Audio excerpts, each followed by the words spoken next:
aussi pour def conférence de presse boobu dégg nga ko wala aussi boobu yëguloo ko. non bi ma génnee gis naa annonce yi. waaw et tout de suite derrière gis naa des annonces d'annulation waaw.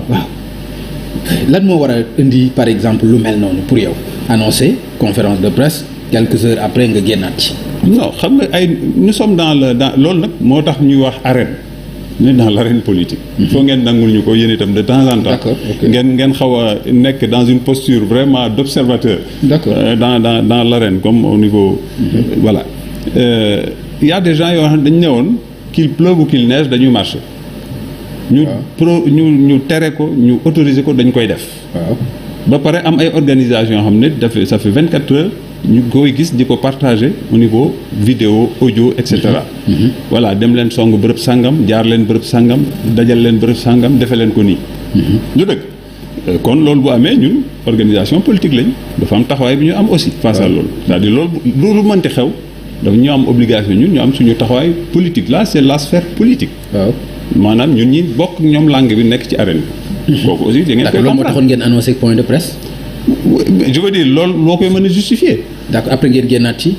parce que jaratu ko. non mais attends non bi ngeen koy annoncé boobu dégg ngeen leen ñu wax ba pare.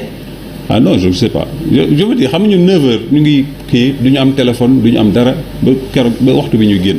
d'accord donc tey am na yoo xam ne bu ci xuusee damay analyser rek. waaye yàlla xam na mais donc lu mel noonu est-ce que du jox dëgg Ousmane Sonko bi jàpp ni tey pouvoir bi. moo tey jii moo nekk opposition.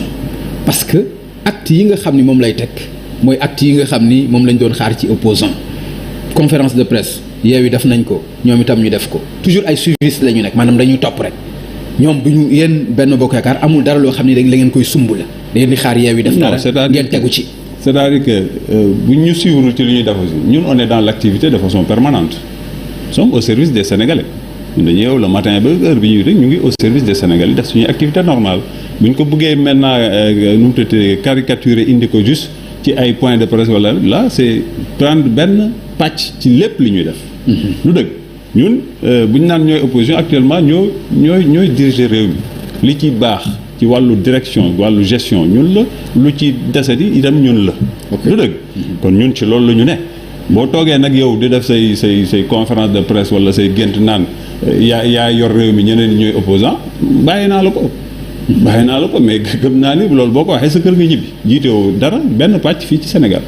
donc loolu aussi il faut que les gens reviennent à la raison franchement et puis ñu delloo gëdd Sénégal delloo ko niveau bi nga xam ne moom la. mais loolu ci yéen lañ koy xaar de monsieur le ministre. mais ci lañ vraiment loolu ci état bi lañ koy xaar. Pape Ngagne dañuy xaar ñu delloo réew mi. ci gëddaam delloo ko ci démocratie am delloo ko ci république am delloo ko ci ay liberté am. Pape Ngagne ñun ñi nekk ci nguur gi ñi ci ëpp bokk parce que xam nga je veux pas faire comme si tout est blanc dañu dégg ci yéen nii. franchement dañu dégg ci yéen ñun ñu ngi ci liggéeyal askan wi aujourd'hui Pape Ngagne li am solo tey ñu génn dans des situations di ñu dégg parfois ay scandale aussi ay scandale yi passeport yi xaalis bu ñu jël yi nangam. mais ana ñooñu borom passeport yi. dañ koy dégg laa yaa ngi naan passeport. mais dañ koy dégg loolu. waaw dama ne yaa ngi naan passeport non da nga ni ma ci lu ngeen ñuy dégg ma wax la ci li ñu leen di dégg aussi. dañ leen ciy dégg ci yu mel noonu. dama ne da nga ne passeport scandale yu mel noonu scandale passeport ñan la. est-ce que c'est le pouvoir exécutif ñun la. non c'est Benno Bokk Yaakaar da nga jël exemple mais c'est Benno Bokk Yaakaar c'est Benno Bokk Yaakaar. pourtant ay activistes lañ fi njëkkatee ci passeport de. waaw mais am déet non amul waaw d'accord waaw. j'ai d'accord mais téye nañ leen ci bon. non bul ne téye leen li da nga naan téye nañ ñaar nit. non yaa ma xam ne dañ ko assumer yaa ma ni ci liñ leen di dégg ma jox la exemple boobu. scandale yi ñu leen di dégg. je te parle d'un pouvoir qui est en train de gérer ce pays. lu dëgg boo ci jëlee 2 personnes yoo xam ne d'ailleurs ça c'est justement le parlement parce que foofu la ñu leen génne. ba pare da nga ne ci ñun lañ bokk mais gis nga yoon dafa dal seen kaw ni ko suñu taxi yi laajee ils sont privés de liberté et ça c'est des exemples pour bu ñu naan nguur gi day instrumentaliser la justice la preuve elle est là que c'est pas le cas les citoyens ont voté ils sont en face de la justice du pays. ok lu dëgg. d'accord citoyens yooyu dafa am ñu bokk suñu pàcc am ñoo xam ne dañu jàkkaarloo ak ñun. ok mais bu dee ñiy jàkkaarloo dañ naan politique la preuve ñooñu loolu mooy seen lay. politique la parce que c'était des activistes dañu doon attaquer moo waral yoon di dal seen kaw. ok la preuve elle est là que du loolu. ok du dëgg. d'accord léegi monsieur le ministre nan ngeen def ak concertu casserole yi.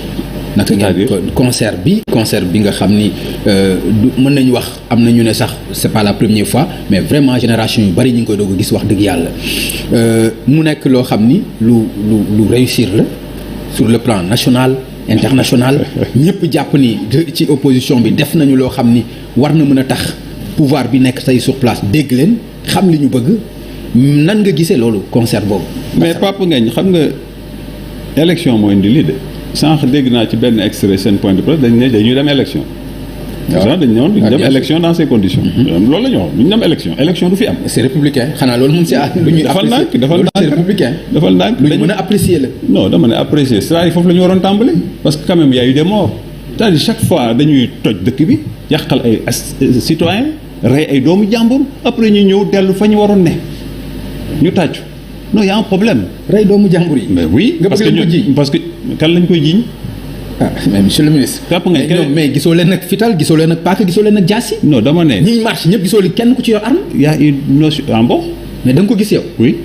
yow yaa ko gis. maa ko gis naa la yónni image yi danaa la yónni image yi bu ma amoon projeté fii ma def ko dañuy li ñu gis dafa bëre quand les autorités parlent elles ne parlent pas à la légère.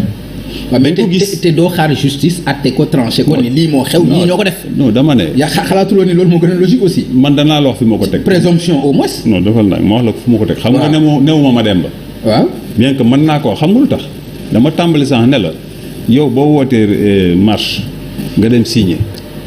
dama liiraatal texte yi ko. mën naa nekk commanditaire peut-être. defal wala leneen sax. oui mais donc sa responsabilité. non mën na nekk laa la wax. waxuma la lu mën a nekk. dama ne ta conditionnel laa la wax man. ta responsabilité est engagée. waaw on est d'accord. waaw tey boo doon organiser marche de lutte sax da ngay wut sa sécurité pour assurer la sécurité des gens am na wala amul. malgré que da ngay wuti renfort police. parce que ta responsabilité est engagée yow yaa ko organiser. donc boo wootee marche am noo ko wootee sa responsabilité la. boo woo ay ndaw ne leen dem leen ngeen xare ji sa responsabilité la parce que il faut pas ñu daw mbiri sa responsabilité est engagée. mais kooku comme ni nga ko waxee je suis pas magistrat je suis pas juge je suis pas procureur lu dëgg kon dafa am fu ma ci yem mais tu ne peux pas dégager sa responsabilité yaa génn loo nit ñi. ok lu dëgg. ñu ne la tey par exemple il est prouvé. et peut-être que d'ailleurs il faudrait que les autorités judiciaires nous aident il faut ñuy communiquer. il est prouvé aujourd'hui par exemple dans le sud il y a eu ñaar ñu dee. kenn ki par arme blanche. kenn ki par loolu la autopsie bi wax mais famille bi démentir nañ ko. non monsieur nañ fay nga wax de da nga ne nañ wax ay fay. attention li autopsie bi wax. dégg nañ ko li famille bi wax aussi dégg nañ ko. attention famille bi lu mu wax. non famille bi li ñu wax mooy. non du arme blanche moo ko rey loolu la ñu wax. non man loolu dégguma ko. non mais loolu kay famille. famille bi elle a demandé une contre-expertise ça veut pas dire qu'elle contredit li ñu am. elle a demandé une contre-expertise attention aussi dans les faits ak ni ñu koy présenter à la population. di wax loo ay nit peut-être par yegguñu fa am nga droit def contre-expertise. waaw du dëgg. mais lu tax parce que li ñu la wax doyu la moo tax. mais parce que man ñàkk a fekkee sax mën na la bañ a doy nga laaj contre-expertise. ok parce que c'est un phénomène un peu passionné. mën nañ ko comprendre. beneen bi lan moo ko rey balle non. le deuxième. waaw aujourd'hui il est prouvé dans les services de sécurité que c'est pas une balle des forces de défense et de sécurité parce que ñoom xam nañ yan calibre la ñu yor donc il faut. on peut pas dégager des responsabilités comme ça. waaw mais xale bi est-ce que du état bi est-ce que du juste xale bi dee fii Ndakaaru doon taal nee nañ xaw ma lan premièrement lan la ñuy wax dañu ne grenade moo ko rey. waaw ci fi mu nekkoon alors que. aujourd'hui police wax non dama ne aujourd'hui les faits vous disent que c'est pas vrai. les faits mooy lan faits yi un enfant de 12 non mais faits yi mooy lan faits yi mooy loolu c'est pas avéré. mais pourquoi fan nga ko teg. c'est pas avéré fan. non mais sëñ bi defal mais non mais loolu laa lay wax. non doo ma wax ma eggali. waaw non c'est pas avéré nga ma wax. mais Pape bàyyi ma eggali. ok dama ne c'est pas avéré. parce que dañuy noon ko ku tëddoon ci matelas am grenade lacrymogène moo lakk matelas bi mu ci la gaañ. waaw ce qui est faux da doon taal ay pneu ci li ñu wax 12 à 15 ans. xam nga ko xale la. waaw il est immature à la rigueur. ba fi ma la wax ni xale boobu kenn présenté wul ne xale bi maa ko moom ba fi may wax ak yow nii fii c'est-à-dire il faut qu'on fasse attention. Quel est cet enfant mineur un enfant de rien du tout qu'on a utilisé à ses fins ba fi may wax ni kenn ñëwul ne sama doom sama sët sama rakk. waaw loolu moom c'est grave. non attendez moo tax ma ne la bu ñu fooyee suñu dëkk. waaw mais responsabilité partagée. comment ça ci wàll yëpp. comment c'est partagé. non bu ñu fooyee suñu dëkk mais ñëpp ci am wàll ah. ñëpp ci am wàll. mais ñëpp man mi am naa ci wàll yow mi am nga ci wàll. waaw bien sûr. yow am nga ci wàll dans la mesure où comme je te dis. reste très strict sur les faits. les analyses orientent. ñi leen di déglu dañu bëri. waaw bu ñu toogee fii ci rajo wala télé. waaw ñu ne la famille contredit l'autopsie. mais loolu moom. ça oriente. parce que man de personnellement nekkuma au fond de ce dossier li ma dégg li ma lire. mooy la famille avait demandé une contre-expertise. c'est ça li nga wax mën na nekk ah. je sais pas oui dëgg mais nañu dem ba ci buubi bàyyi encore une fois nañu wóolu. léegi non man li ma ci jaaxal ci loolu yëpp. mooy bi may dégg procès bi. may dégg charge yi. amul benn yu ma dégg ni manifestation interdite am ay nit yu ci dee. man gisuma ko ci charge yi gisuma ko benn yoon ci dossier. yan charge la non bi may xam nga gis naa ñu àtte Déthié Fall gis naa ñu àtte Mame Diarra Fam loolu dinañ ci ñëw ci ni ñu leen jàppee. dégg naa itam mais dégguma ci charge yi.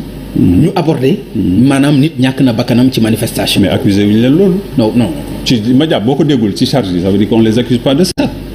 Mame Diarra ñu ngi ko jàppee buntu kër Barthélémy Dias non là aussi man de nekkuma fa waaye gis naa vidéo yi. waaw lu dëgg. waaw fee yi ni ñu ko relaté ak li ma gis ci vidéo yi wute na. d'accord c'est-à-dire lan la ñu relaté ak lan nga gisee ci vidéo bi. non par rapport déjà ak sa question initiale. waaw allez-y. chargé wuñu leen de ce grief.